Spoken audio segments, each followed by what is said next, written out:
Good morning, or should I say good afternoon. Welcome to today's Instagram Live with Tracey Hecht, and we're going to be talking about fitness after a mastectomy. So ladies, tune in and get ready to go live with Tracey and share more information on her personal journey and what has become her passion. As many of us know, I'm Tracey Milgram, the founder of BRCA Strong. Good morning and welcome to our IG Live today. So nice to see all of you beautiful ladies joining us, as I'm so honored today to have Tracey to speak about fitness. As one thing I have challenged throughout my journey is not knowing what you can do after you have a mastectomy, the kind of workouts that you can do, the lifting. I know I tore my pec muscle by pushing a sled, and nobody ever told me what I needed to do. So I'm interested in learning, eager to learn what Tracey's going to share with us and what to do.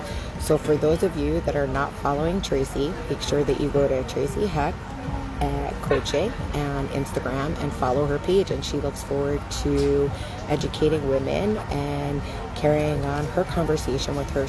She joined us.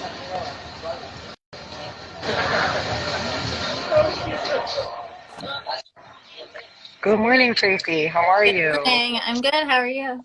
I'm good. Thank you so much for joining us this morning. I was just making sure that everybody can hear me, and on top of it, that they go ahead and follow you on Instagram. So Awesome. for those of you who are just joining this morning, we have Tracey who's going to be talking about coaching and her personal journey of breast cancer and her BRCA gene.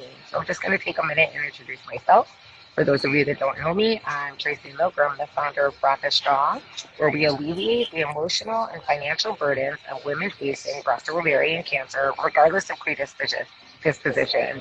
We do this through advocacy, direct assistance, empowerment, and events. And we are here to support you. As 2021, we are launching a pre-mastectomy care package to women who are either just diagnosed with breast cancer or found out they carry a genetic mutation, as well as chemo kits. So this morning we have Tracey on, who is BRCA positive and also a breast cancer survivor. So I'd like to turn the mic over to you and just do a short introduction on who you are and maybe tell a little bit about your story, as I'm sure many listeners are just tuning in, and just to share who you are before we get started with our conversation. Awesome. Hi, everyone. I'm the other Tracey, and I also live in South Florida, live in Hollywood. Got 2 kids. They are 3 and 1.5, and you might hear them screaming in the background. So about 10 years ago, I found out I was BRCA1 positive after my maternal grandmother had fallopian tube cancer. And my mom, who's a retired OBGYN, strongly recommended that she get tested for the gene, knowing it's associated. Then my mom got tested, then I got tested. So I started surveillance every 6 months, and everything was fine. And then we decided to try to have kids, kind of put surveillance on hold during that time, which now is not recommended. And there's definitely ways to do surveillance while you're pregnant, breastfeeding, trying to get pregnant. And so then I was breastfeeding my second, blood in my milk, which can happen sometimes.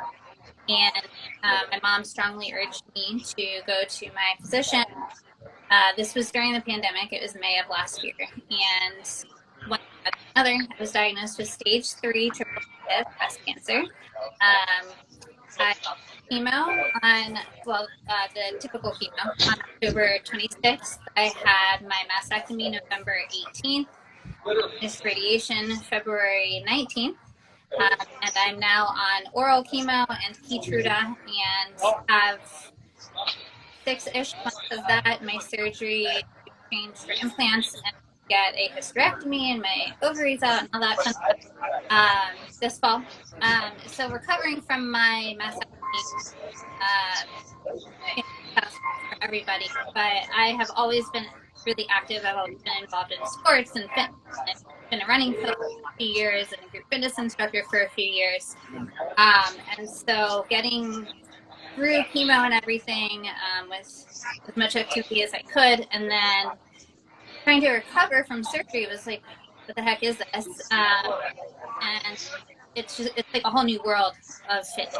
So going through so much myself, and I'm still only 3.5 months out, I realized that there's this huge gap. As much as my physical therapist helped me and is still helping me, there's a really big gap that needs to be filled from treatment surgery, whether it's you actually have cancer or are doing surgery preventively, or and then getting back to an active life, whether it's a new kind of active or trying to be as active as before, or starting actively.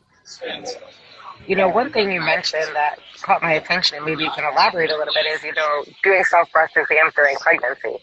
Like, we don't really talk about that. We don't talk about, like, blood in our milk ducts is normal, but, like, what was the process? Maybe you could relate a little bit on, like, what you did during pregnancy. Obviously, you've got 2 children. Like, what were your surveillance as you've been BRCA positive for several years? Like, what did you do different during your pregnancies? Not enough.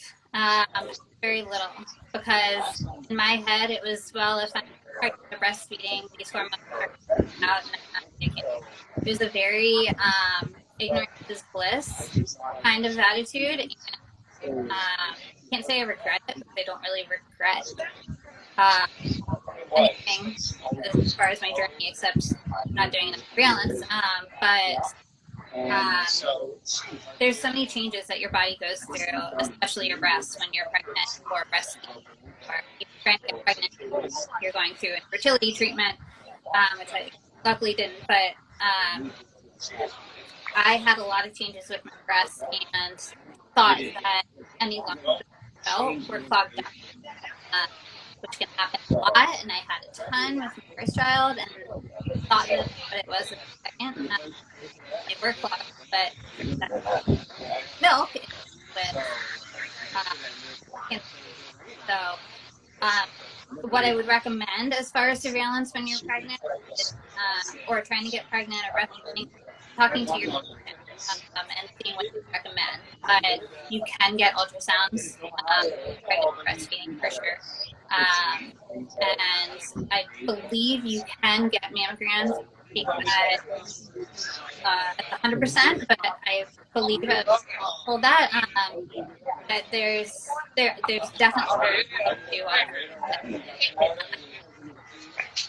And I think that's maybe, another topic we could definitely bring up is, like self-breast exams, when you're pregnant or trying to become pregnant or with IVF, it's so imperative that we know our own bodies. And we always talk about, women doing breast exams and they're 5 minutes. A breast exam is 30 minutes, and we've had nurse practitioners come on and talk about it because it's so imperative to know your body. So I can only imagine, I went through surveillance like you. I didn't do screenings really during my pregnancies. Like, I kind of pushed it aside. I knew I was BRCA positive before I childbeared, and I just kind of pushed it aside. So, yeah. But thanks for sharing your story. And, one thing that I really want to touch base on today is, rule number 1 is getting back into working out after treatment or surgery. I know prior you were a runner to this, but like, what pushed you, or what can you encourage other women as we all talk about like the rules to getting back to surgery? And before you came on, I made a comment. I tore my pec muscle. Nobody ever told me not to push sleds, right? So like, what are the things that you could recommend of like how we can get back into the motion and going forward? So my number 1 rule is 2-parted. 2 parts.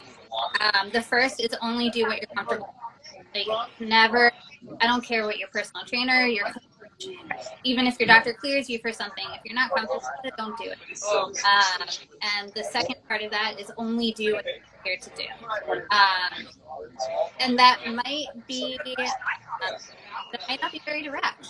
Like you said, one told you not to push a sled, and some people end up pushing a sled just fine. But people clear their pec while doing it, and I'm sure it wasn't the first push that I did that I listened before. So it's really about knowing your body with, but 1,000% also only what you're cleared to do. How did, when you were going through treatment, right, you started chemo first, like, what were some of the workouts you began? Did you begin during treatment? Did you wait till after? And obviously, everybody's energy level is different. Right. So, maybe some motivation on, like, when you started and what gave you that extra oomph to get up and want to go? Like, a lot of us know, chemo takes major tolls on our bodies, so does radiation, but what's something that you could maybe share with the community what gave you that extra oomph, and can you really, or do you suggest really working out during this? If you are cleared by your physician to work out, and if you feel okay enough to work out, then yes, I strongly recommend doing activity while you're going through treatment, whether it's chemo, radiation, before surgery, getting prepared. I strongly recommend working out if you can. Like you said, everyone has different activity levels, and there were so many days that I couldn't get out of bed or didn't really get out of bed, barely make it to the bathroom. But if I felt okay, I would at least try to go for a walk. I have a couple that have been through it, and were also very active and told me how much it helped them to stay as active as possible during treatment. So I always kind of had one of them on my shoulder. Basically, just try to go for a walk. If it was a day that I was feeling especially good, I would try to go for a run. And I did that from the start. I was running better at the beginning of chemo, obviously cumulative effect, and I got tired and everything as time went on. But as much as I could, I tried to stay either doing a walk jog or a walk, even if it was like a light yoga session, something to keep my body moving, get some of those endorphins going. I would say they're 95% of the time, whatever I did as far as movement made me feel better. It rarely made me feel worse if it laid down. You also need to rest when you're going through all of this. It's a big part. Don't force, if you're in bed, like, don't make yourself go for a run. Be smart. But there's definitely some things that you can try if you're feeling good enough, and if you're clear to do it. You know, a lot of women talk about gaining weight during chemo, and the question is why? Obviously, we're not medical physicians, but maybe you can elaborate as like a health coach on why, or what the battle is between weight gain or going on oral chemo medication. Like, why is this happening? Or elaborate a little bit on. So some people lose. I was always under the impression that people always lost weight if they had cancer, because that's what you see in movies, right? Someone really skinny and sick in bed. So when I started to gain weight, I was like, what is going on? Talked to my doctor. Several reasons. One can be the steroids that you're often given with chemo. And the steroids, they help for me, they help a lot with nausea. They help with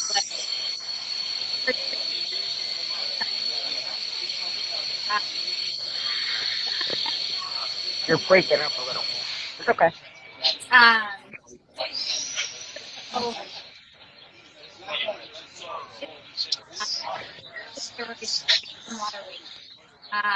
And that happens a lot is muscle. Hold on one sec. We're getting some bad feedback. Can you hear me clear? I hear just like we're hearing every other word. Everybody just bear with us and we'll finish on the conversation. Sorry. Is that better, Tracey? I hear you. Okay, now I can hear you a little better. Okay. All right. Water weight and a loss of muscle mass is a big contributor. Can you guys hear now? Can you hear us? Yes, I can hear you good. All right. Well, if you can hear me, that means hopefully everyone. The loss of muscle mass, and for a few different reasons. It's obviously still being studied, and it's something that I would love to somehow study. But you lose muscle mass because you're not moving like crap quite often.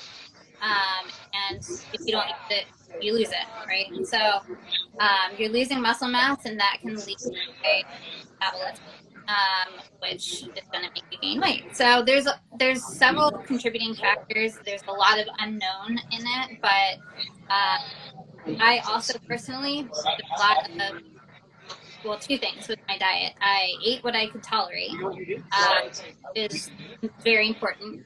It's not the time to diet, but it is time to try to get better fruit if you can.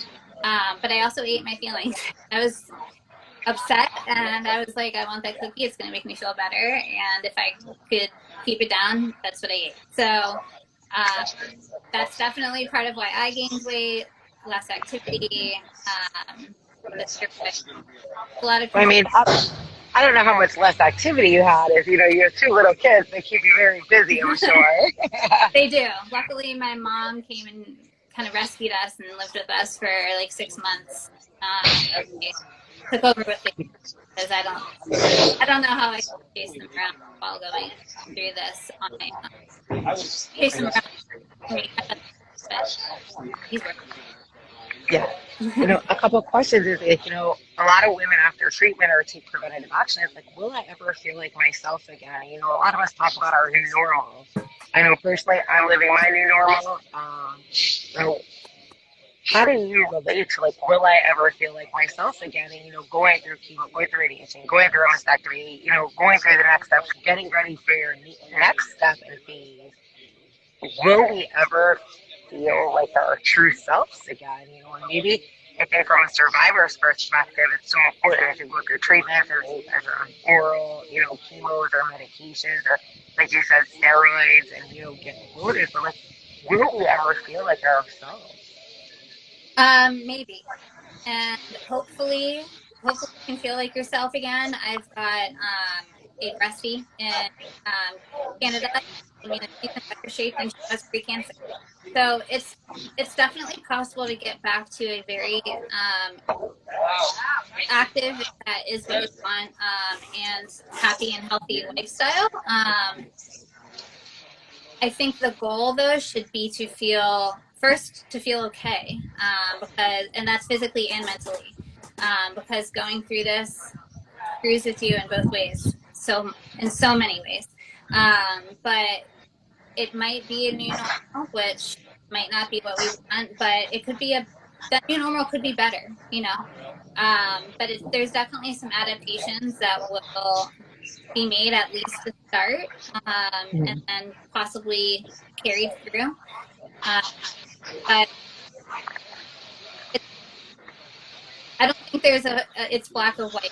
I think it's for some people you'll feel great. You're gonna feel better than you ever did. But it could take years also to get there. I think something that a lot of people don't talk about is the after. So I was talking to my husband about this morning, and I'm not quite at the after yet, but people see you're done with the big part of treatment. You're done with the biggest surgery. Okay, just get back to your normal life. It's so not that easy. Even if you don't have surgery, you don't go through chemo, like there's still so much about you that changes. And it takes a very long time to get over that trauma. I mean, I think it's legitimate trauma. And It's like we get PTSD from it. Yeah. You definitely get PTSD. And again, like you said, nobody talks about it, right? When you're done. Oh my God, my stuff's blowing all over. Hold on. Sorry, everybody. I came to do my IG live somewhere else and my paper started blowing. So, we talk about all this and we say, like, what's our next step? Where can we go? And PTSD. And it's kind of why I created Rock Our Strong is I felt like it's more than just going for your treatment and you're done with the plastic surgeon. There's no guidance after that, right? We're not told what bras to wear. We're not told what to do physically. Like, basically, you're done from us. You're discharged. There's nothing else. But then we have to form our own sorority to bring everybody together. Because, like you said, it's just not that easy. It just doesn't go away. Yeah. Whether you have one phase or you have three phases or you have revisions, it's a lifetime experience. And especially if you carry the genetic mutation on top of it, right? It just doesn't end. There's your lifelong of chances of other cancers that we have to follow up with on a constant basis. So I definitely agree that we need to follow up with more physical therapy and workouts. And speaking of physical therapy, you mentioned you were doing physical therapy. What are you finding, like, benefit-wise? Are you benefiting from it? I obviously know you have the training behind your back, but for women who don't have that experience, what what is your suggestions? As we talk about, some of our plastic surgeons, some of our breast surgeons say, hey, you don't need it, and then down the line, you develop lymphedema, you develop, writing issues, you develop all kinds of issues. Yeah, I strongly recommend physical therapy. I think part of that is my background, but I think that much you can from it, and if you don't go through surgery. Uh, if you radiation can really tighten up the muscles in the area that are getting treated. But if you do have surgery, whether it's a mastectomy, whether you're getting your ovaries removed, a hysterectomy, it can definitely help. If you have the hysterectomy, the ovaries, you're going to really struggle with your pelvic floor strength. And that is something that is really hard to get back on your own. After a mastectomy, especially if you have lymph nodes removed, I mean, it's crucial to go to physical therapy. If your plastic surgeon says you need to go and gives you some exercises to do at home, some stretches, there's definitely stuff you can do at home on your own, and you may do okay with that. But my physical therapist, who I started with him, I think 3 weeks after surgery, going, has been a huge length from inactivity and very little mobility to really being able to start lifting again. I got lucky with my PT. He's very into strength training, and so he's been incorporating a lot of full body stuff and understands where I'm coming from and my background. But it's a huge way to at least get started again. But there are several complications that come along with surgery that are normal, that a PT really, really helps. So I think, one thing we could address this to our community is, like, asking for physical therapy. We're not always offered the services, right, that are out there. Mm-hmm. I mean, I know from just alone the facility that you go to, right, they have yoga, they have acupuncture, they have, all different classes and programs, and I think that we don't get involved in them unless we're told about them by our physicians or by our sisters. Mm-hmm. Or instead, like, we took preventative action, some of us had breast cancer. Like, what are we doing to continue that and to carry that on to make sure that education is there? Yeah. So I really think, asking, again, a lot of us don't like to ask for help, but, it's not really asking for help. It's getting you on your journey on a smoother path, which I think is imperative as I've gone through, some mastectomy and had a couple of revisions, but just knowing what's right and what's wrong. And I had a physical therapist after my mastectomy, my mastectomy, and I'll never forget, she's like, walk your fingers off the wall. And I'm like, this is to feel like the dumbest exercise, but not realizing the benefits of my muscles, of everything, just to get moving. So I think incorporating that in our everyday can make a huge difference. Yeah. As a mom, going through this, and maybe you can relate and just share with some of our newly diagnosed women, like, what you recommend. And just obviously, you had the gene, Tracey, but, like, knowing your family history, like, when you found out you had breast cancer, you were a mom of young children, like, and you knew you were a runner, and you really wanted to get back up, and that's why your journeys become your passion, and you're doing this even before you were doing it, but taking it to the next level, because you see the need that we need in our community. So maybe just passing on, like, 2 pieces of words of wisdom or advice that can encourage somebody who's in your shoes or going to just start the process. Mm-hmm. Just connecting with others, just to give them that little, smile on their face that there is hope at the, there is light at the end of the tunnel. A lot of us tend to forget, like, we have this community, we're in it together. It's okay to not be okay. It's okay to ask for help. Sometimes we're overwhelmed by information, but truly knowledge is power. And maybe some of us wouldn't be battling, issues with mobility and moving after a mastectomy or even a hysterectomy or pelvic floor. Like, these are just things we just don't speak about. And it's not just only BRCA strong. I think it's across our board where there's this little piece that's missing after. What happens after you have treatment? What happens after you have a mastectomy? So maybe you could share with, like, 2 pieces of advice or words of wisdom for women. Yeah. First and foremost, let yourself feel what you feel. You're allowed to feel all the feelings. You're allowed to be pissed off. You're allowed to be sad. You're allowed to mourn. Because one of the biggest feelings I had was that something was being taken away from me. That something was, time with my children during time that I'd be going through treatment, surgery, and everything. Could my future be taken away from me? Possibly. It's not going to, but it's realistically there's a high chance of recurrence with several cancers. So let yourself feel sad and pissed off, uh, and also get the help that you need if those feelings are overwhelming. And I actually have three tips.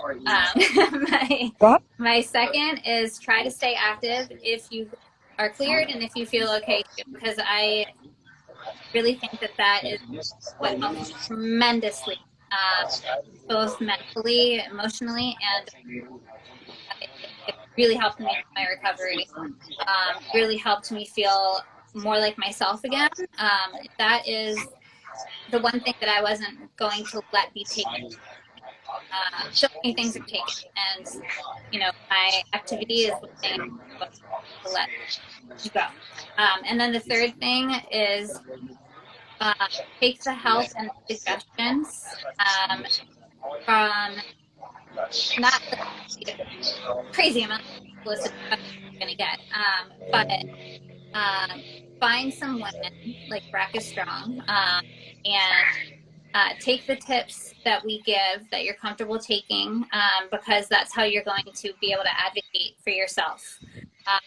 You ask the uncomfortable questions of your doctor, or ask us if there's something you're not comfortable really speaking about, and we can help guide you to the right way to advocate it, the right person to be for it. But I wouldn't be where I am in my recovery emotionally if I didn't have call them my breasties and my breastfeeds or mentors, people guide have been here with you can't do this. It's just not. So I'm lucky I have an incredible medical team, but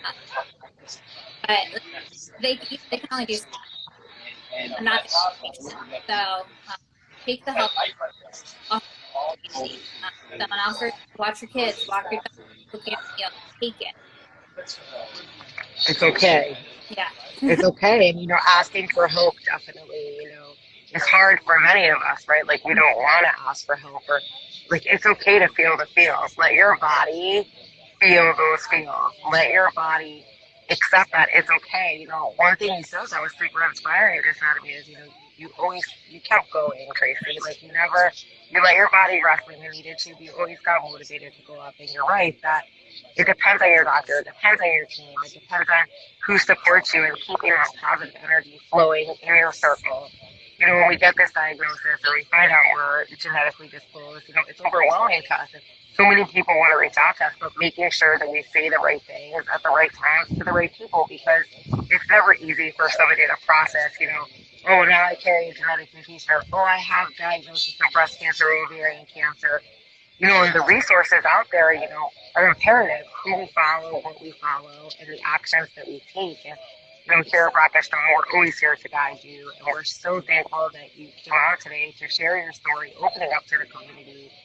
You have something that's different for you and challenging, but yet you've overcome it. And it really shown in the limited time that I've met you and have started following you. I mean, it's just so inspiring to see what you've been through. You always push through. I know you probably had a lot of bad days, and obviously, like you say, that's okay. But your smile's still shining, and you're here to make a difference in the community.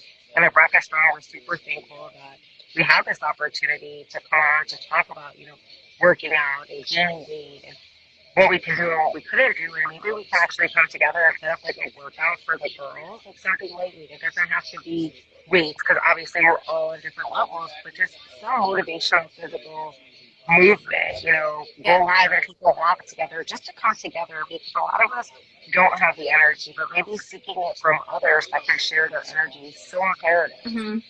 Yep. I completely agree. Thank you so much for letting me share all of this. I like to get out and help someone else the way that I've been helped. And that's the goal, right? Like, we want the guidance that we had to help others. Knowledge is power. Advocating yourself. Sometimes we do have to advocate ourselves. Sometimes we don't have the luck of, having a community. Some of us don't have social media or YouTube, or we think it's 2021. Well, everybody has it. Well, they don't. We have a lot of followers all over the country. We had a couple people from Canada log in just now. I see. They're saying that they don't have access to this information. Different healthcare systems do different things. So I really appreciate you for sharing your journey and making it such an inspirational one, and taking the time away just to come on and share. And moving forward, I definitely would love to be able to do like maybe a mini workout where we talk about, just come on and do like a 5-minute workout and then talk to the women and just open up to see how we can help the community, especially from this physical standpoint. Mentally we can all guide each other, but let's take it to physically, where we know just that 2-minute walk could even help somebody. And just maybe hearing our voices saying, you can do it, or, we're doing this with you and we feel really crappy today. Because there's days, again, that we just feel crappy, but there's days that we feel amazing, and the support system is so important. So I'm super grateful for your time. If you guys do not follow Tracey, go ahead and shout out your IG channel, share how they can contact you. And then again, if you can't find her, go on her page. She's all over it from this week. Thank you. My Instagram is at Tracey Hecht Coaching.